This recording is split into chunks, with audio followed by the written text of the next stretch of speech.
Tīkina rā ko te pūtake o ngā kōrero te wānanga tīkina ke rā ko te hautapa o ngariki i kauwhatatia e tāne te wānanga ki runga ki enei taura, ki runga ki enei tauira. A kia koirā te matapune ngā maiangi te matapui hoiho, a whano, tau mai te mauri, haumi e hui e, tā i ki e. Kei ngā maunga kōrero, kei ngā waiwhakaika, kei wānganu i a tātou, koutou ngā mana, ngā ihi, ngā wehi, ngā tapu. Tēnei au e mihi atu nei. Kia koutou, ko tai mai nei tēnei rā. Aotearoa nei au e tangi nei ki o tātou mate, a rātou e takato mai rā ki te poho o tātou whare, haere atu rā. Tēnā whāriki hia o tātou mate, kia tangi hia ngā tahitia rātou, kia puta rā te kōrero, kāia te wāhi ki o tātou mate i tēnei rangi nei. Te taipō ki te taipō, te tai awatea ki te tai awatea tātou e tau nei. Kia ora tātou. Kia ora tātou, ko hui mai nei i tēnei rā, ki te tuhura, i ngā kaupapa kōrero i ki anei ko te mātauranga Māori, tēnei toi ako, i tēnei rangi nei, kei te māreikura, kei te tohunga, tēnā koe, Deborah Heke, mō i whakai, ki te wānanga i tō kaupapa i tēnei rangi nei. Ko rangi nui tōku ingoa, ko te kaiwhakataki mō tēnei rangi nei, kia ora koutou, tēnā koe te. Kia ora. Kia ora koutou, au mai haere mai ki tuku kōrero i tēnei rā, ko wai au. He uri ahau no Ngāpui me te aroa, ko rangi wewehi, ko Ngāti Hineira, me uri taniwha o ku hapu, ko Deborah Heke tōku ingoa. Kia ora. Kia ora. Kia ora. Well, firstly, thank you for coming in. Actually, thank you everybody, all our attendees who have decided to join our wānanga today. I suppose kei a koe, if everybody's here to listen to all your kōrero, less about me, more about you and your kaupapa. So everybody's, and actually I'm very excited to get into it if you can't tell, reira, kei a koe te rākau. Tō kaupapa, what is it about, how it started? Okay, I'll do my best. Kia ora everyone, welcome. Thank you for joining this webinar. I assume there are more than 2 people watching. I'm feeling like super fortunate, also a little bit nervous to be able to present in this Tūiako webinar. I presented my research like a few times already, but usually it's 5 or 10 minutes, which is hard in itself. But anybody who is out there who might know me a little bit will know that I don't actually like talking for long periods of time. But I'll do my best to kind of share my mahi while still leaving a bit of space for questions and answers and comments and suggestions, sort of, as we go along. So, okay. I suppose I should share kind of a whakapapa of my journey to this webinar and the PhD in general. Maybe I'll share my first screen. No, wait, oh wait. So, about 4 years ago, I was lucky enough to be one of the Toitanga summer interns through the Growing the Puna program. At the time, I was in the middle of my Masters in Health Science, and I brought with me this kite full of tertiary education that spanned more years than I really should admit to. But what was missing from that kite was a true connection to te ao Māori and anything beyond like an 8-year-old's appreciation of what it meant to be Māori. Lucky for me, that was going to change over the next 10, 12 weeks and subsequent years, and it's kind of an ongoing thing. Let me share, because I just want you guys to see.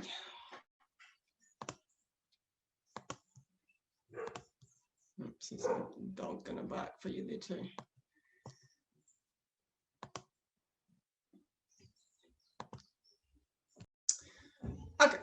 Okay, so where am I up to? So the presentation I'm going to share is basically, it started with Toi Tangata. It started with that internship. however many years ago that was. And my interest in Atua Wahine actually was sparked by Hirangi Heke, who you guys might know of as Atua Matua guy. Before any of my mobile wānanga opportunities with him and some others, I only knew about the kind of main gods, you know, the fellas. And he kind of got me thinking about this Atua Wahine side of things. And because I'm a bit of a nerd, the newfound interest got me searching around for literature. And the first place I went to was the library. We won't get into that, but there I did manage to kind of come across the works of Aroha Yates Smith, and her thesis, Hine e Hine, was this groundbreaking work in the Atua Wahine space. Her work kind of focused on birth and death practices, but I was lucky enough to get a copy, which I still carry around with me now whenever I can get it out of the library and people don't recall it from me. But at the time, several years ago when I got it, I carried it with me and digested little bits and pieces along the way. But at the time, I was still in early days, kind of baby steps at the time. So I was only kind of slowly coming to understand what it all kind of meant. But one of my first real interactions with Atua Wahine was during the internship with Ihi, when he convinced me it'd be a good idea to go motocross riding over some bumps and around some dusty clay corners and gravel and all that fun stuff up in Dome Valley motocross park. Yep. So I didn't need a lot of convincing because that sounded like fun, but in that process, I literally came face to face with Hine Uku, Hine Tuahuonga, and Papatua Nuku herself. I also smashed the visor on his helmet, and sorry about that. But that interaction was probably one of the most important moments for me coming to understand what this Atua stuff was all about, at least in the physical activity space. It taught me that different environments require us to do different things in different ways. They teach us what's a good thing to do and what's a not so good thing to do. They teach us that if you're riding a motorbike at high speed, you take your eyes off the road and you're traveling on a kind of unsteady surface, it's a good idea to be wearing a helmet. So through that learning, most of all what it taught me was that Atua and your relationship with them or to them can be understood in a range of ways. Physical activity for me, it just resonated. So basically, here we are. So now I'm going to start the presentation for real. So I'm going to start it off by asking us a question. What if our contemporary successes as Māori could teach us about our connection to tūpuna or atua? Or if we flip that, what if our connection to tūpuna or atua could teach us about our successes as contemporary Māori? Part of my research is kind of illustrating how the attributes of physically active Māori women can represent pathways or connections to atua, and specifically Atua Wahine in this research. All right. So when I started my research, the idea was to use 3 intersecting lenses. Each offers a unique way to view the world and your place in it, but they also have some handy similarities. So whakapapa is, for me, the scientific method of inquiry. It's the theoretical framework. It's what provides the research a blueprint. And it has the key in order to decipher the findings that I eventually come across. Essentially, whakapapa shows us that all things are connected and how those connections can help navigate the world, help us navigate.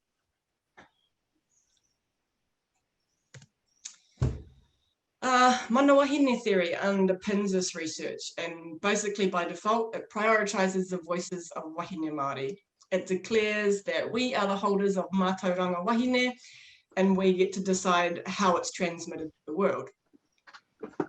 Pretty bad, I think. And finally, physical activity, which is kind of the shared space that these wahine kind of occupy. And it's also a vehicle that we use to engage and interact with a range of environments, and conveniently it also contributes to Māori order.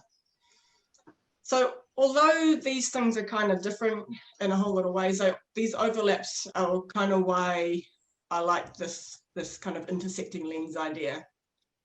First, they provide a way to interact and better understand the world and your place in it. They are by nature flexible and dynamic, and in a way are kind of about encouraging growth or movement from one place to another. And finally, they provide theoretical and practical ways to understand where you come from and the potential for you're going to go. So this is my latest kind of iteration of my kaupapa, tikanga, methodological framework or philosophy or whatever. I haven't decided what I'm calling it yet, but basically te kupinga o te kaupapa represents a few different things along with those lenses that I just talked about. Firstly, that shape, that triangular shape conveniently represents the whare tangata, which is a representation of the life-giving or life-taking power of wahine. Triangles can also represent aronui, or the pursuit of knowledge. And finally, so I know this is not a kupinga weave, but it was what Google kind of showed me first. So we're going to work on the design, but the kupinga, which kind of encompasses the strength of this kind of woven net idea, where it's flexible, it's durable, you can fix it if it needs to be. It's made up of many whenua or strands that weave together and create a mechanism or a tool for gathering, sorting, or storing taonga, kai, kumara, or whatever else you're hungry for. The gaps in the whenua are what allow the other stuff to pass through, what we don't need, water or para or whatever. Essentially, the kupinga illustrates the act of gathering methods, methodologies, philosophies, the things that belong, and filtering out those that don't. Ka pai? Yeah, that's that one. So this is what I did, basically. I looked for wahine who described themselves as physically active. I arranged about 20 interviews from all over the country, and because it was pre-COVID, lucky for me, I was able to go and meet these wahine where they were in Aotearoa. I was also 6 to 8 months pregnant at the time, but that was of course built into the research design, so there were no problems there. So the process that I used to collect data or stories was actually designed with the act of wahine in mind. I wanted to use what I learned when I shared that first hongi with Hineoku on his motorbike, and I wanted to get to know these wahine by sharing an activity with them. So basically I conducted these activity sessions that would not only allow us to share kōrero while being active, but they also helped build rapport, because I didn't know all of these women beforehand. And it was kind of an active version of kanohi ki te kanohi. And these sessions meant that each wahine could lead me or demonstrate the activity that they were proficient in. So they were in control for the most part, at least. On top of that, though, these sessions gave me a chance to see and experience doing the thing that these women actually love doing. And for someone like me who loves active pursuits, I basically designed this research just to go out and play, and it worked. I got to stand up paddleboard in Christchurch with a wahine who used to play league, but also likes to salsa dance. I paddle wakaama in the pouring rain in Whangarei with a wahine who's a New Zealand dragon boating rep, but also love climbing maunga. I walked up Te Mata Peak with a mate that I used to play basketball with, and then I went up there again the next day to meet a Toi Tangata alum, Crystal, who was also hapu at the same time. I got to swim laps in New Plymouth. I also participated in a series of dance fitness classes that displayed none of my athletic ability at all. And I got to observe wahine displaying feats of strength, skill, and determination. It was me. I had fun.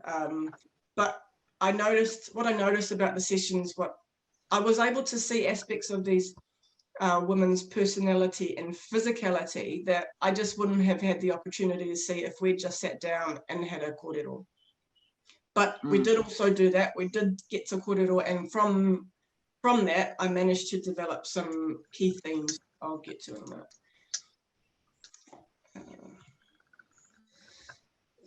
So, just, oops, got that.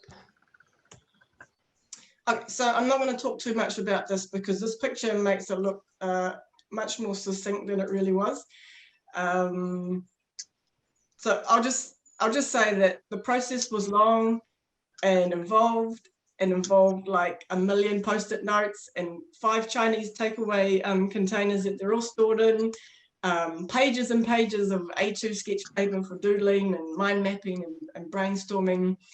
It was like an iterative process that was adapted from this thing called reflexive thematic analysis. But basically, I used these concepts to inform that process. And these concepts, actually, I've adapted their use from the Atua Matua framework. So thanks again to Heke for that. And in doing that adaptation, the use and the way I'm using them means that the analysis can be framed in a Māori way of thinking, a Māori way of analysing and exploring the meaning of data.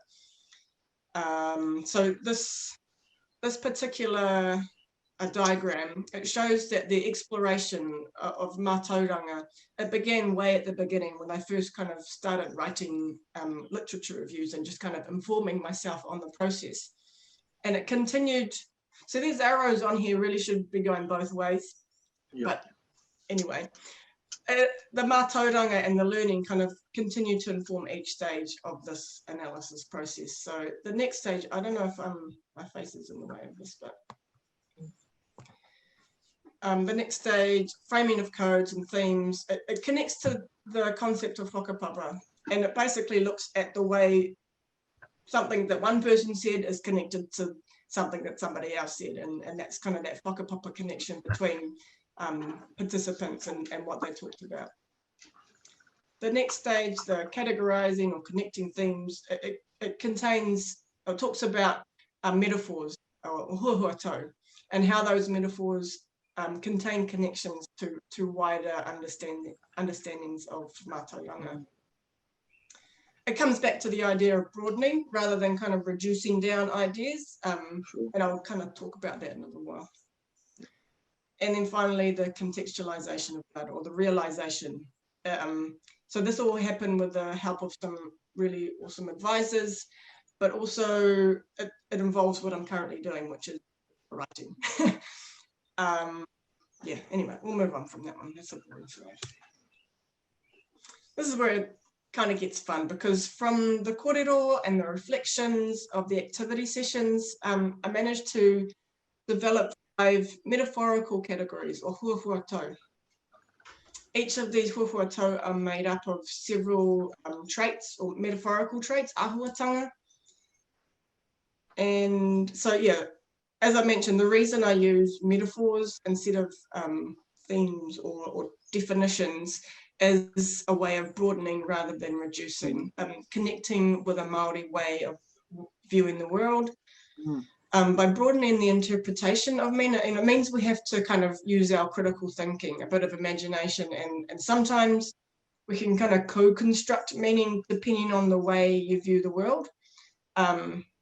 So I never liked kind of things being just the way they were. So I brought that into my PhD a little bit. So basically, I just wanted to communicate with these wahine and then communicate their stories in a way that resonates with what it means to be Māori, wahine, and physically active in these challenging contemporary times. And that was awesome because it meant that I got to come up with some cool kind of findings. And the first one, this category was massive. It was the largest one that I came up with. It has the biggest Chinese takeaway container holding all the post-it notes. Yep. It probably also has the most obvious connection to my research question, which really should be at the beginning of this presentation, but basically it's asking how do the traits of physically active Māori women connect to Atua Wahine? Pretty simple. But this metaphor, this huahuatau, is pretty self-explanatory. Quote Taiao basically describes the connections, the reflections and the exchanges that we have with natural and sometimes not so natural environments. A lot of what Wahine spoke about related to specific places or spaces that they were drawn to. Like people would talk about being drawn to moana or like connected to maunga or things like that. They also spoke about environments that taught them important lessons. And they spoke about the different effects that environments had on them, both positive and negative. But one of my favourite ahuatanga of this category, which probably is a bit contentious, but that's why it's my favourite, is Te Tangi o Te Kumara, roughly translating to the cry or the song of the kumara. Basically, this trait describes the way wahine found themselves disrupting narrow definitions of what it meant to be wahine. They broke the mould. They were advocates for adapting tikanga for changing times. And Te Tangi o Te Kumara basically describes the underlying respectful dissonance or disagreement with the way the popular whakatauki kaore te kumara e korero mo tōna te reka has often been interpreted or misinterpreted or whatever to tell us that because the kumara doesn't speak of his own sweetness, maybe we shouldn't take ourselves up too much either. And I respect that, but in contrast, many wahine argued that one of the pathways for our success as Māori should be hearing about that success. As one wahine puts it, they ought to be allowed to ring their bell. We are energy, and energy is also sound. We actually have a note that we resonate to, and people are compressing it. It's like we ought to be allowed to ring. And that was Mana from Otautahi. She was mean. Cool. All right, so this next category, puhatau, relates to heritage, the heritage of knowledge and the heritage of influence. The passing on of knowledge was a key thing that women spoke about. Not only did they feel the obligation to teach and share what they knew in order to help others, they also acknowledged the taonga and that was handed down to them, whether it was mātauranga or just the inspiration to be or stay physically active. What was really cool about this was that almost every woman that I spoke to identified in some capacity another important female figure who inspired them, motivated them, or had some positive influence on them now having a physically active lifestyle. So basically it was mana wahine inspiring mana wahine. So man, that was awesome. And it just kept popping up without me asking about it. So that was cool. I keep pushing the wrong button. Here we go. So ahu whenua is basically about wahine being able to see what they have, knowing what needs to be done, and then implementing it in a successful way. To me, the ability to be resourceful when you're not necessarily full of resources is a highly valuable skill. And I think a lot of us know about that, being able to make do with what we've got. I had wahine talk about, starting off triathlon and then having $100 bike and just making do, or cutting off jeans to go for a run, stuff like that. And it requires a whole lot of creativity. Sometimes you need an eye for detail. Sometimes, you have to be able to forward plan. And these women more often than not would describe themselves in the way they live their lives just like that. They were organized, they were analytical, they were reflective and diligent. They were, if we used, the big 5 personality trait terms, they were the conscientious types, consistently. But we don't use those terms. We've got ahu whenua. So some of the ahuatanga related to ahu whenua actually relate to tending the land or harvesting kai. So although some of the wahine were actually engaged with the whenua, whether it was through their mahi or otherwise, the connection was more to do with how they could harvest something great, you know, kai, or successful outcomes with skills that were also related to harvesting or having a successful or fruitful garden. Things like preparing the soil, nurturing it, knowing when and what to do, cultivating success by laying the groundwork, putting in the hard work. They weren't all like avid gardeners, but they did exhibit skills that and behaviors that their avid gardener ancestors most likely did display as well. So that was also pretty cool. Another aspect of this was that they were often quite aware of energy, like their energy, having it in excess often and being drawn to certain energies, usually high energy, as you could probably imagine with physically active people. Some of the former league players were really open about their attraction to the buff or the aggro of the game, but they were also aware that later in life they needed to channel some of their energy towards things like yoga or slightly calmer activities. Ahu whenua and the ahuatanga associated with it. It aims to kind of illustrate that wahine whenua duality. It's a metaphor that connects us to the earth, grounding us and kind of displaying our skills and behaviors that are connected to it. So yeah, that's ahu whenua. So rākanga waiwai, this category deals with the concept of balance, and I came across this term just in some random reading somewhere, and it kind of traces back to warriors who were nimble-footed in battle. But in this context, it manages to kind of encompass the physical nature and the skill required of wahine to keep balance. Balance between their multiple roles and responsibilities as wahine, as Māori, as mama, as business owners, leaders, whatever. Their ability to navigate those roles carefully, stand in multiple worlds, and balance the need of themselves and of others is just part of how they displayed this rākanga waiwai. I also have to admit, I just really like the visual and physical idea of this term.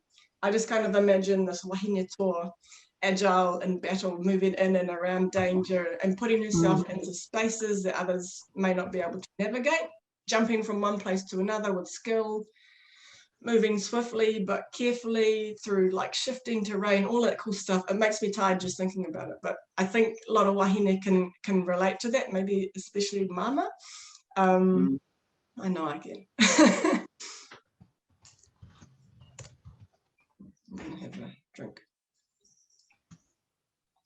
So finally, this huahuatau deals with the concept of potentiality or fulfilling potential.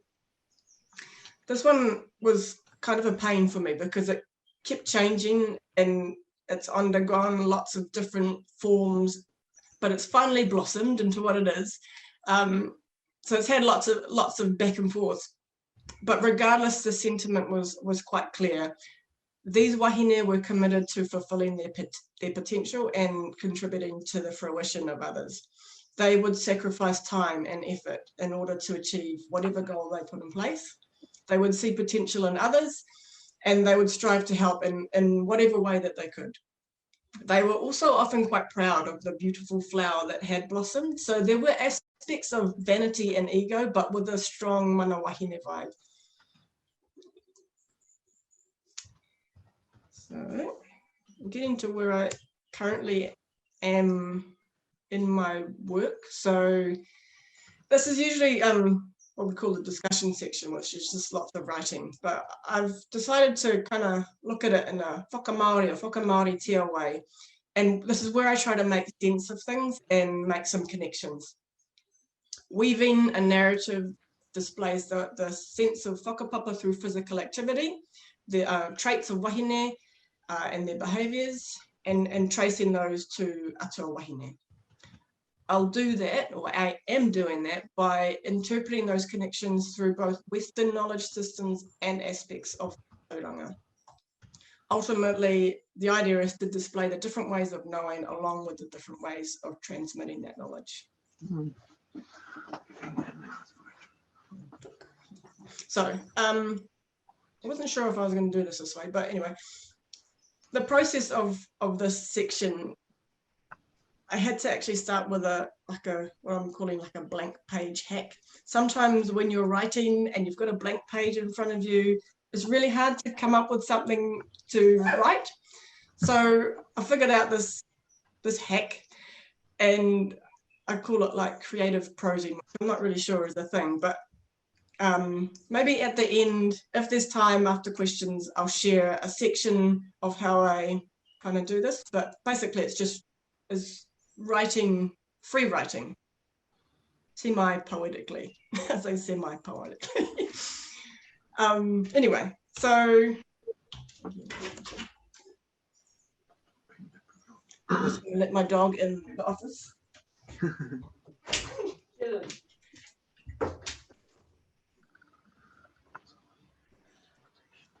Okay, so where am I? So this whakamaoritia process involves tracing the whakapapa of the traits of the traits and mana of wahine to our feminine ancestors. And that involves drawing lines of connections, identifying the common traits or the common behaviours, and then illustrating the success of this wahine as manifestations of mana Atua Wahine. My hope is that by describing these traits like this and connecting them with a Māori way of knowing, it enhances the mana of those involved, and not just them, their whānau and their wider communities. And there is the potential for it to be applied to other areas where, instead of talking about deficit narratives, we can identify the successes of Māori, and that can be normal and mainstream rather than a novel idea that a PhD student does.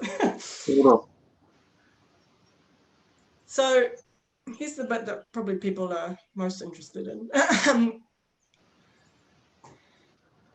So this is a little of what I've just kind of started exploring. So here we have our ancestor, Parawhenua Mea, represented in the middle of this picture.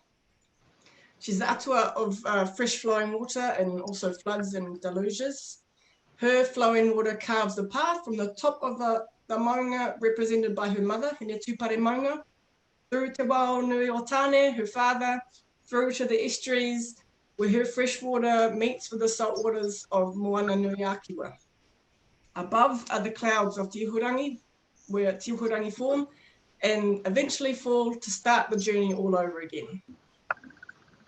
Parawhenua Mea was the first atua that I began to explore, because she was what kind of came to mind because of her connection to the huahuatau ko te tai ao, ko te tai ao, ko. That's such a tongue twister for me. I began to see these parallels between the way wahine spoke about their social relationships, their environments, and the influence that those environments had on their behaviour. Mm.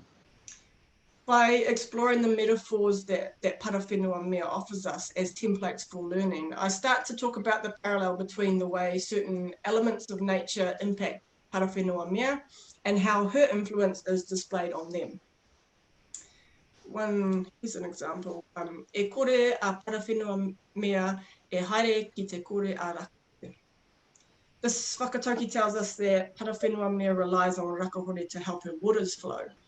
The speed of her water is facilitated or hindered by the many elements that she comes into contact with. They serve a variety of purposes and will shape the way she moves, also the function she serves, but also the health of the wairua. Just like Parawhenua Mea, we come across individuals, social groups and environments that can impact our behaviours and indeed our wairua. Many of the wahine I spoke to acknowledged the importance of people, wahine sometimes, that facilitated and encouraged their physically active lifestyle too. But in the same way, we can also cross paths with those who can negatively impact our journey. And I also just like this picture of this cow. I know it shouldn't be in there, but it's, yeah. But what we do in these situations can come down to the way we exhibit the characteristics that I've started to introduce, things like rākanga waiwai, ahu whenua, and so on. So that's just some thoughts on parawhenua mea, and this next one is a well-known artwork by Robin Kahukiwa of Hine Titama. And Hine Titama to me presents a beautiful representation of the range of huahua toe traits that I've started to introduce here. Being of the dawn, Hine Titama has always been positioned between the worlds of night and day. She was not only born into a space between worlds as the firstborn wahine, she was also challenged to navigate the incestuous transgression of her father, as Ngahuia Murphy puts it. Through that navigation, that shifting and balancing, she was able to transform into Hine Nui Te Pō. In that shift, she claimed a new and important position, holding dominion over the realms of death. But her decision couldn't have been made without the capacity to encompass the many characteristics that wahine now also exhibit. The ability to stand and balance different roles and make decisions, to move away or towards, overcoming obstacles or stepping into potential. The skill and dexterity to manage obstacles, challenges or shifts in the terrain. Hine Titama exhibits what I think might be one of the first and most significant acts of rākanga waiwai, her ability to move between and balance her position between worlds, realms and roles is an archetype that us wahine can trace our contemporary capabilities to as well. She had to take into account more than just the shame of incest, but also had to consider the importance of her potential gatekeeping role. She provides us an archetype of what it means to take control, navigate spaces in between. Hine Titama, Hine Nui Te Pō is empowered and empowering, and she shows us how shifting positions can actually be about changing consciousness, changing form, and fulfilling potential. So yeah, those are just a couple of examples of how I start to weave in those connections. We move from the metaphorical to the literal here.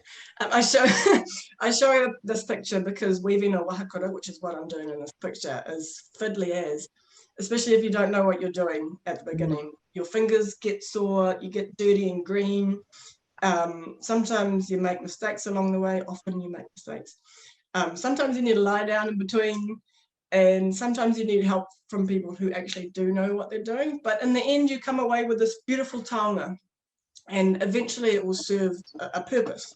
And there's a connection here between the wahakura and the PhD, and that hopefully, maybe after a while, it won't just sit on the wall as a reminder and no one will use it anymore. Hopefully it'll be passed on and someone else will use it. So that's where that sits. Anyway, so I'm still kind of working my way through trying to articulate and weave those connections between Atua Wahine and Mana Wahine, and I hope to submit by the end of the year for my PhD. But part of this process of undertaking the research in the way that I have is to flip the narrative of what we tend to hear about Māori women and physical activity. I wanted to present something that prioritises the voices of wahine Māori. I wanted their stories to resonate so that when people heard about Māori women and physical activity, this is what they thought of.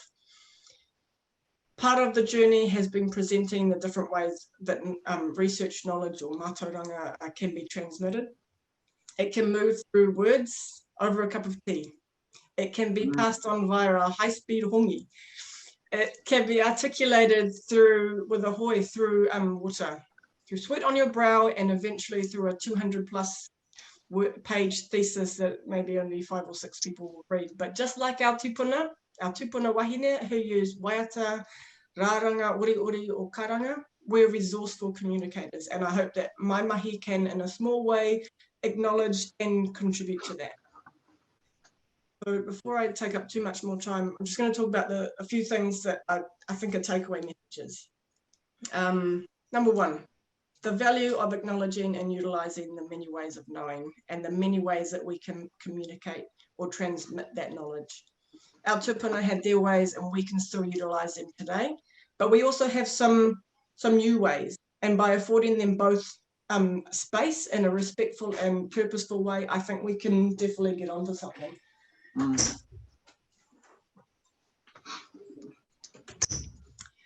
Number 2, mana wāhine voices are voices that speak for us all. Wāhine are kaitiaki of land and of people.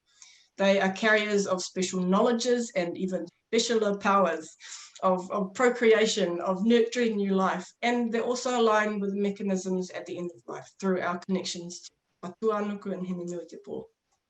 By acknowledging the significance of our Atua Wahine and reframing and retelling their stories, we can create pathways for the same to happen for wahine and vice versa. And finally, number 3, physical activity is fun for some, but not for others. For me, with this research, it's just a vehicle that allows me to examine the mana of wahine in contemporary times. So lastly, semi-lastly, I just want to acknowledge all of the wahine who contributed to this research. They all shared amazing stories and taonga that have allowed me to get this far. I'll never forget how stupid I looked trying to get those down steps right. I'll remember fondly as I tried to zip up a wetsuit over my hapu puku. And one thing I will never get out of my head is watching and watching in awe that as one wahine, Teresa in Otautahi, she just kept smashing out this CrossFit wad after the time had elapsed and everybody else was lying on the floor panting. She just kept going and finishing. So I was like, that was amazing. But all of the other moments that made this mahi real are what I'll kind of hold dearest. And I've been really lucky to hear and eventually share these stories in a way that celebrates their mana, the mana of wahine, and that inherited mana of our ancestral Atua Wahine. And finally, I just want to thank Toi Tangata, past and present, for all the awesome people along the way, because this journey started with Toi Tangata over that summer. And that kite that I brought with me that was full of those fancy qualifications and preconceptions about the world, it's now a kite that looks a bit more like that kupinga I mentioned earlier.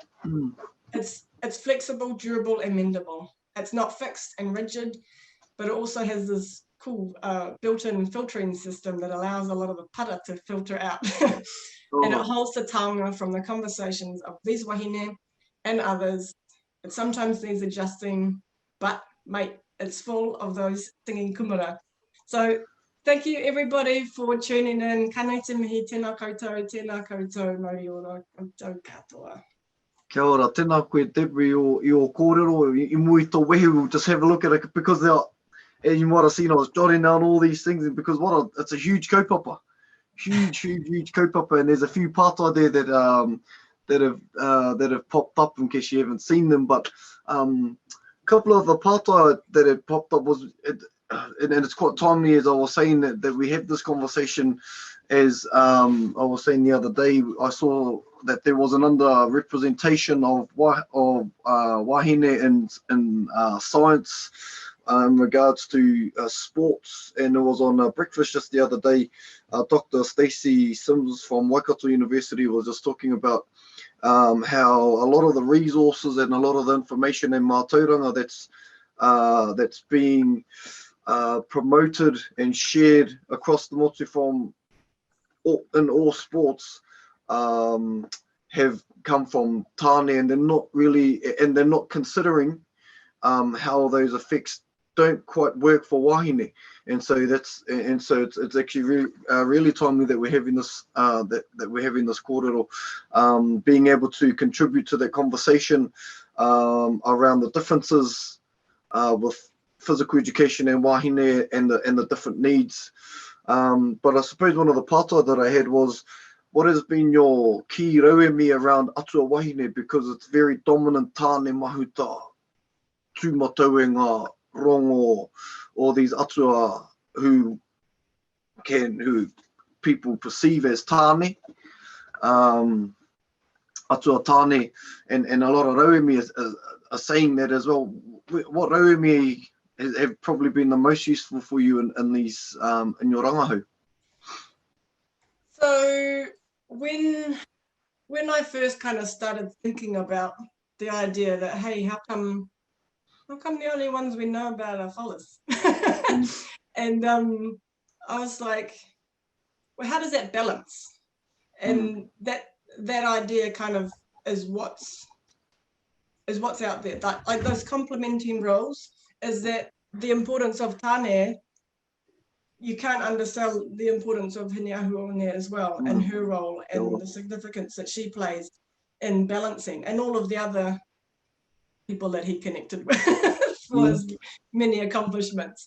But yeah, like, so people like Aroha Yates-Smith, who in 1998, you know, gave us this amazing like book that not thesis, not many people have access to, but it's starting to be like disseminated through other people's work that is slowly kind of creeping through, people like Ngahuia Murphy, and others who are starting to use the ideas of the significance and importance of Atua Wahine in their particular areas. And that's just kind of what I wanted to do with my small connection to physical activities. How do they inform us in our everyday lives? Because using physical activity, maybe these people are sporty or they go out and paddle or whatever, but that doesn't have to mean that people who aren't physically active can't take from this, because these traits are quite clearly transferable across the successes that many wahine Māori kind of have in the areas that they're successful in. So I don't know if that answers the question, but that was words. No, good. And the other thing that I picked up on was you were speaking about your huatau, and how you use them as a broader approach to some of your rangahau. And I suppose the beauty of that is it allows a lot of your research participants to relate to it in a different way and communicate their own experiences, and give you a variety of answers come time to your rangahau aspect to that. And so that's what I thought the beauty of using that that approach was, which leads me to one of the pātai was, are there any karakia or whakatauki that you found helpful or useful with your thesis as a pātai that's popped up in our Q&A from those who are watching? Aye. Yeah, so the way I'll answer that is, maybe you probably get the gist from the presentation that a few years ago I was at point A, which might be like new entrant level. And now, I don't know, I'm not going to propose where I currently am at, but I'm still on this journey of being able to connect with those things. But yes, the answer is yes. The one karakia in particular, because I was able to engage with some awesome other wahine who have this kaupapa, which is tuhi, and they have this cool karakia by Rhonda Tibble, and people probably know about this stuff, but that is about engaging those feminine energies, and that kind of, and I know this is a contemporary karakia, but I'm a contemporary Māori woman, and I'm still coming to know, understand those spaces, but also in relation to the whakatauki. Each of my huahuatau will actually involve kind of extracting ideas from a particular whakatauki as well. So yes, the answer is yes. Because I'm doing a presentation, I don't have them off the top of my head, but poipoia te kākano, that's one which is quite clear which one that relates to. Yeah, so yes. I suppose they'll have to read the thesis to find what whakatauki have been quite instrumental in your tuhinga. There will be other presentations and things that are far more approachable than having to read a thesis. Then this part has popped up a couple of times, but this one is,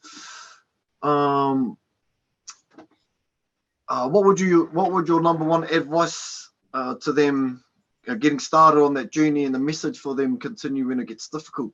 So I presume we're talking about all the physical activity and how to encourage rangatahi who are inactive. Yeah, I saw a couple of questions that kind of align with that, and I'm going to answer that by saying I have a background in personal training, which probably is completely useless in this context, because my answer is actually find something that you connect to. No point me saying, just go to the gym. I know the best things to get you ripped and to get you like lose weight or whatever, because that's rubbish, because you're not going to use it. If you don't connect with it, if it's not something that has some wider, more significant meaning to you, then it's just something that you have to do. Whereas things that, like he talks about people connecting with certain, environments, or people will travel miles and miles and miles to go and do their kapahaka or their waka ama, because there's a feeling of connection in there. So I would say, find something that you connect with, whether it's atua, whether it's spaces, whether it's a movement. Think about that. Cool. Yeah, I suppose that sort of moving into having that intrinsic motivation to sort of to keep you, so that you don't have any of these outside influences, and that you're doing it for other people other than yourself, I suppose. And I suppose that would go a long way for a lot of people in their journey. And I mean, the first leap is potentially always the hardest, and just trying to maintain all of that. And which another part I hear is physical activity a nourishing vehicle for all wāhine? Oh, that's a tricky one. Also, being a previous personal trainer, that person would say yes, of course. And actually thinking about our tūpuna and the way they lived their lives, and the kind of successful way that they interacted, and they had to engage physically with their environments, and that's the way they nourished themselves and each other. In these contemporary times, things are different. We don't have to do the same things that our tūpuna did, but our bodies still require that same input. So I still can't help but say yes. But it comes back to, don't think about it in the way that we're kind of conditioned to, that you have to go for a run, or you have to go to the gym, or you have to do certain things. There are so many other ways that you can be active, be engaging in spaces that connect with you. So that means you're not just getting that physical good stuff, but also that wairua good stuff. Yeah, well, and at the same time, the other consideration is that with the increase of kai that's not necessarily good for your body, now I suppose there is a lot more stress on that sort of physical activity, as opposed to when our tūpuna were around. There wasn't that, there didn't need to be such a stress as per se around how much harder we've got to work to keep all the kino or the para away out of our bodies, because I mean it's everywhere. It's on every corner. Every corner you go to, there's a McDonald's, a BK, and all of that, and things like money issues. I mean, to eat healthy isn't exactly is nowhere near as cheap as it is to eat a pie and a Coke for $3. Those sort of factors come into play at the same time. So another, just still going through some of our pātai.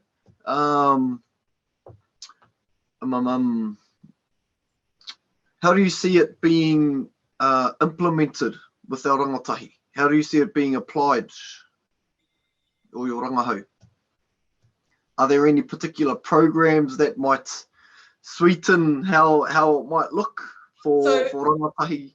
Yeah. So I mean, my mahi isn't focused on rangatahi necessarily, but of course the point is that it's useful.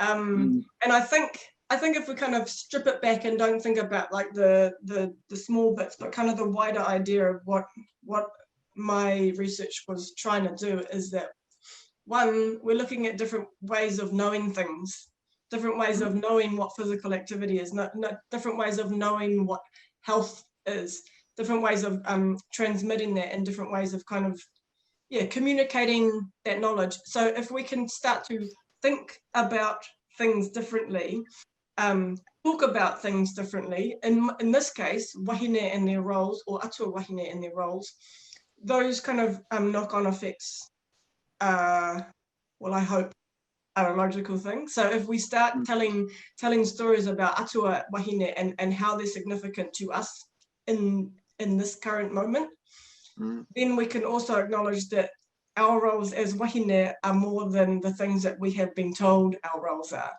And that can also transfer to rangatahi. They don't have to fit into a certain way of being or way of knowing just because that's what's been expected. Yeah. But does that even help, or does that make it worse? Yeah. Oh, I suppose it's more about getting the concept out there and understanding the broader picture, and then they can make it fit the way that they see it, I suppose. Another part I have from Anne. Did you discuss hine nui te pō with each active wahine you interviewed? And also, is there a children's puka that celebrates the mana wahine that you can recommend? Or are you considering writing one? I think we've just found your next output after your Kia ora, Anne. I didn't speak specifically about hine nui te pō.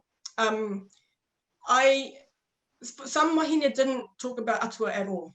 Some of them didn't know. They were like me at the beginning. They were like, oh, I didn't really know that there were others. You know, they didn't, but they spoke about energies and ways of being that kind of linked into hine nui te pō. Yeah, so I didn't, because that came later after I kind of gathered that wider knowledge. And the children's puka, to be honest, actually, I did think about that, but I currently have the thesis to write, so we'll maybe put that over the side. I don't know anyone at the moment that I can tell you. But yeah, maybe you've given me some homework. And I suppose one of the other factors is really the so from a Māori perspective, we see that we live in a parallel sort of like a dual sort of paradigm, I suppose. So you've got tapu me te noa, you've got te pō me te ao, you've got te hunga ora, te hunga mate, and we sort of work like a yin and yang. And you've got and as you were talking about parawhenua mea and the other influences that could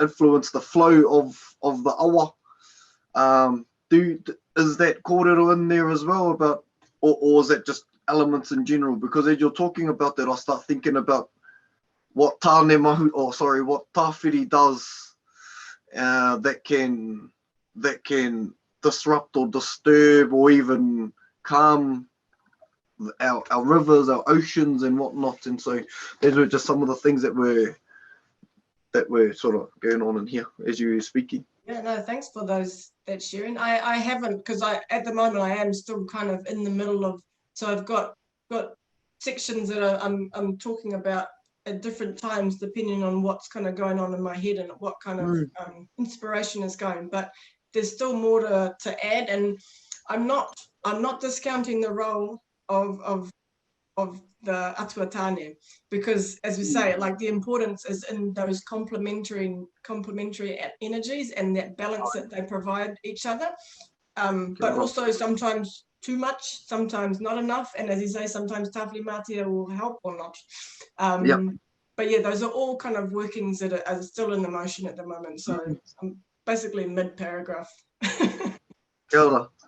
No, ka pai, he rawe te rongo i o kōrero. Thank you for your time and sharing your rangahau with us, and we're all looking forward to seeing all this mahi come to fruition and answering our pātai today. Mehema, he pātai anō, are there any other kōrero or whatnot that you'd like to leave with people, with those who are watching? Or me? No, so I don't have anything to close on, but I did, if people have, I'm happy for people to contact me and ask questions or make comments. So if there's a way that we can share my email or something, I'm happy for people to engage a bit further. Questions, suggestions, whatever, I'm open to it, because you know that's what this process is about. There's only so much up in here, and yeah. So, but thank you all for your pātai, for your engagement today. The time flew, and I appreciate that people connect to this kaupapa, and yeah, kia ora. Ka pai, tēnā koe koutou te hunga mā taki. Thank you for tuning in. Ai tēnei ata, if there will be an evaluation process sent through to you for those of you who want to give feedback, and it would be your opportunity to reach out for Deborah's email, and I suppose any other pātai that you might want to send her way or our way, and some good actually evaluation on the whole webinar itself is also welcome. Anō reira, tēnā koutou, enjoy your day, kia pai tera e hoa mā. Kia unuhia te tapu o a tātou kōrero tēnei rā. Unuhia rā ko te pūtake o ngā kōrero o te wānanga, unuhia rā ko te hautapu o ngā riki, kouwhatatia e tāne te wānanga, ki runga ki enei taura, ki runga ki enei tauira, kia koira te matapunenga, maiangi te matapu i hoiho, whano, aro mai te toki, haumi e, hui e, tai ki e. Kia pai te rā, kia ora tātou.